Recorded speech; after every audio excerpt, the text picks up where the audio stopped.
আসসালামু আলাইকুম। কিশোরগঞ্জ জেলা আইডিয়াল স্কুল কর্তৃক আয়োজিত কেজেড আইএস হোম স্কুলের অনলাইন ক্লাসে পঞ্চম শ্রেণীর সকল শিক্ষার্থীদের স্বাগত।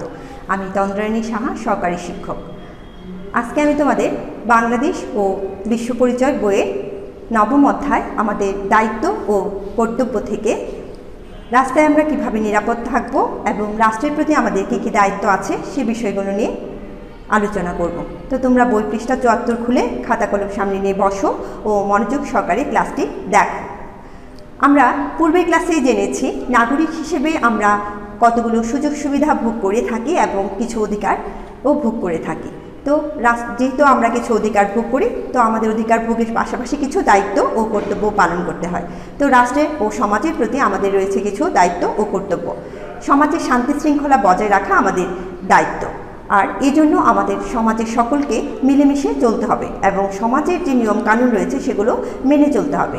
রাষ্ট্রের প্রতিও রয়েছে আমাদের কিছু দায়িত্ব, যেমন রাষ্ট্রের প্রতি অনুগত থাকা, আইন মেনে চলা, সময় মতো কর প্রদান করা, ভোট দেয়া এবং রাষ্ট্রীয় কার্যক্রমে অংশগ্রহণ করা।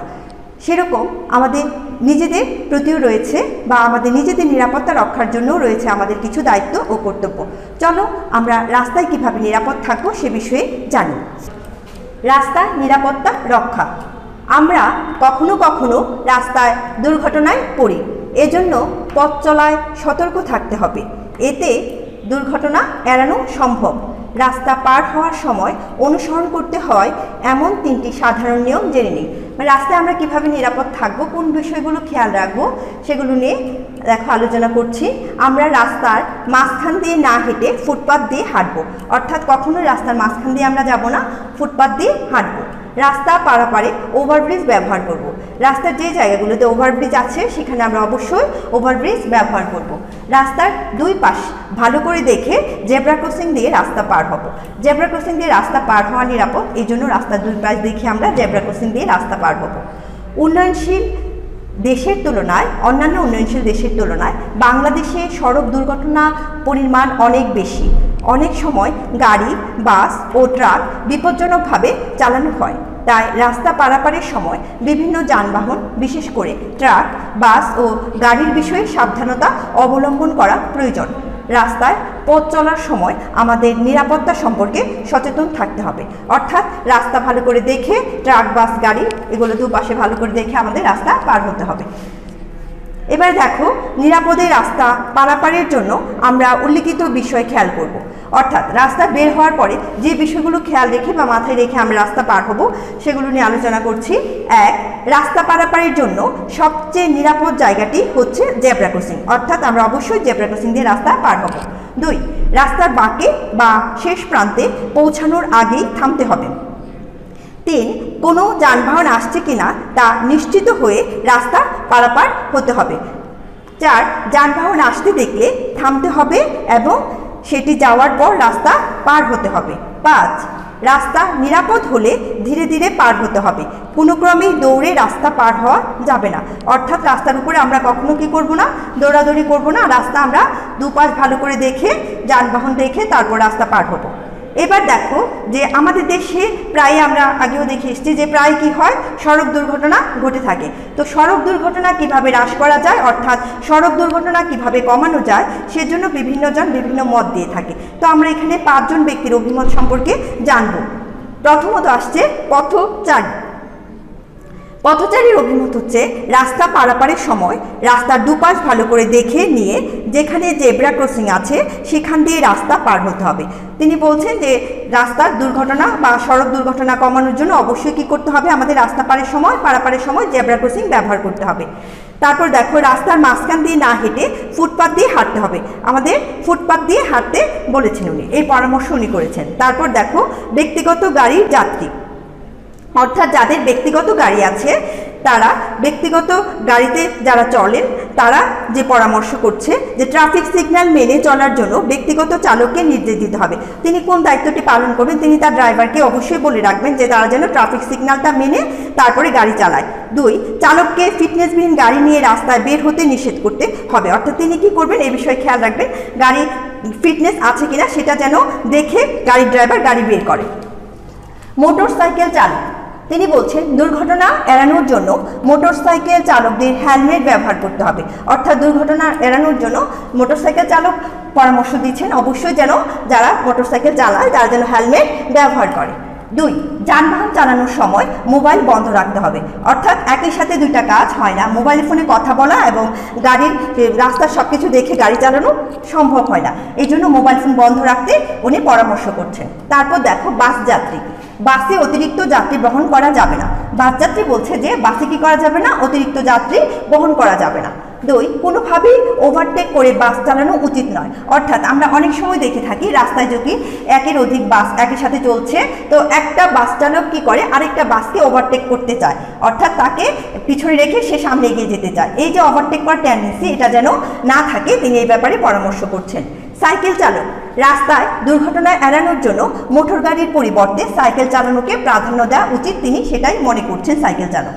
তারপর দেখো মানুষ হাঁটার জন্য ফুটপাত বা মানুষের হাঁটার জন্য ফুটপাত দখলমুক্ত রাখতে হবে। অর্থাৎ মানুষ রাস্তার পরিবর্তে মেইন রাস্তার পরিবর্তে যেন ফুটপাত দিয়ে হাঁটে, সেই জন্য ফুটপাতটাকে কী করতে হবে, অবশ্যই দখলমুক্ত রাখতে হবে। কারণ আমরা দেখি ফুটপাতে অনেক সময় ফেরিওয়ালারা বসে থাকে, তো এখানে এই জায়গাগুলো দখলমুক্ত রাখতে উনি পরামর্শ করছেন। এই নিয়মগুলো মানলে আমরা অবশ্যই কী করতে পারবো, দুর্ঘটনা কিছুটা হলেও এড়ানো সম্ভব হবে। এবারে দেখো রাষ্ট্রের প্রতি আমাদের কর্তব্য। নাগরিক হিসেবে রাষ্ট্রের প্রতি আমাদের অনেক দায়িত্ব ও কর্তব্য আছে। শিশুদেরও রাষ্ট্রের প্রতি কিছু কর্তব্য আছে, কিন্তু প্রাপ্তবয়স্ক নাগরিকদের জন্য এই কর্তব্য আরও বেশি। নিচে রাষ্ট্রের প্রতি নাগরিকদের কিছু কর্তব্য উল্লেখ করা হলো। রাষ্ট্র প্রদত্ত শিক্ষা লাভ, রাষ্ট্র প্রদত্ত শিক্ষা গ্রহণ করা আমাদের কর্তব্য। রাষ্ট্র আমাদের শিক্ষা লাভের জন্য বা আমাদের সুশিক্ষার জন্য বিভিন্ন ধরনের পদক্ষেপ নিয়ে থাকে, আমাদেরকে কি করতে হবে, শিক্ষা গ্রহণ করতে হবে, এটা আমাদের দায়িত্ব। রাষ্ট্রের প্রতি অনুগত থাকা, রাষ্ট্রের শাসন মেনে চলব, দেশের স্বার্থকে সর্বোচ্চ গুরুত্ব দেব। অর্থাৎ দেশের প্রয়োজনে নিজের স্বার্থকে গুরুত্ব না দিয়ে অবশ্যই দেশের স্বার্থকে আমরা বড় করে দেখব এবং দেশের জন্য চরম ত্যাগের জন্য আমরা প্রস্তুত থাকব। তারপর দেখো আইন মেনে চলা, দেশের শান্তি শৃঙ্খলা রক্ষার জন্য আমাদের দেশের সকল আইন মেনে চলতে হয়।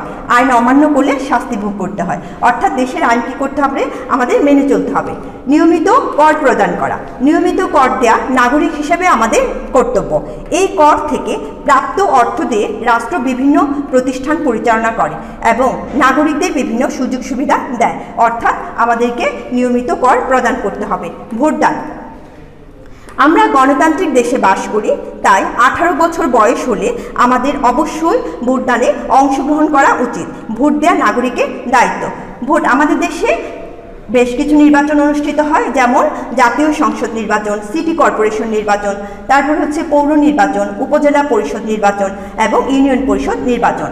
এই সব নির্বাচনগুলোর মধ্যে জাতীয় সংসদ নির্বাচন আর অন্যান্য নির্বাচনগুলোকে বলা হয় স্থানীয় নির্বাচন।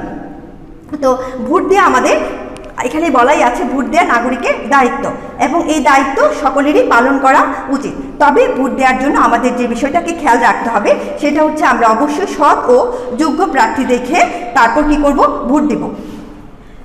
রাষ্ট্রীয় সম্পদ রক্ষা করা, রাষ্ট্রের বিভিন্ন সম্পদ যাতে নষ্ট না হয় সেদিকে লক্ষ্য রাখতে হবে। একই সঙ্গে রাষ্ট্রীয় সম্পদ রক্ষায় গুরুত্বপূর্ণ ভূমিকা পালন করতে হবে, অর্থাৎ রাষ্ট্রীয় সম্পদকে আমাদেরকে সংরক্ষণ করতে হবে। এই রাষ্ট্রের প্রতি আমাদের এইসব দায়িত্ব কর্তব্য যদি আমরা সঠিকভাবে পালন করি তাহলে কি হবে, একটা রাষ্ট্রে সফল হবে বা রাষ্ট্রের সরকার সফল হবে। রাষ্ট্রের বিভিন্ন রকম কার্যক্রম পরিচালনা করে থাকে সরকার রাষ্ট্রের কল্যাণের জন্য, তো আমাদেরকে কি করতে হবে, অবশ্যই রাষ্ট্রের সকল কার্যক্রমে আমাদেরকে অংশগ্রহণ করতে হবে। আমাদের অংশগ্রহণ যদি সঠিকভাবে হয়, সুন্দরভাবে হয়, তাহলে কি হবে, রাষ্ট্র সফল হবে।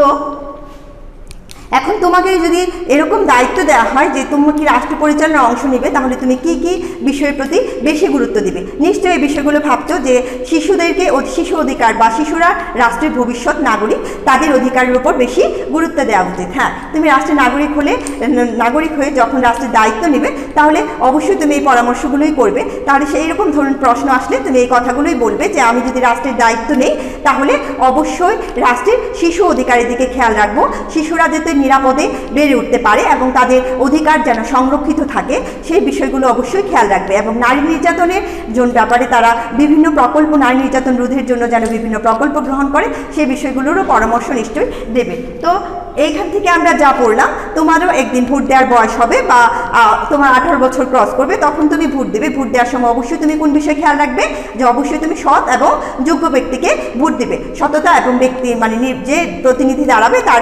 যোগ্যতা এবং সততা দেখেই তাকে নির্বাচিত করতে হবে। তো আজকে বাড়ির কাজ নাও, বোর্ড বই 100 পৃষ্ঠা নবম অধ্যায়ের প্রশ্নগুলোর উত্তর লিখবে। এখানে অল্প কথায় উত্তর আছে এবং কিছু বড় প্রশ্ন আছে। এই উত্তরগুলো লিখে শনিবার স্কুল ক্যাম্পাসে জমা করবে। সবাই ভালো থাকবে, ধন্যবাদ।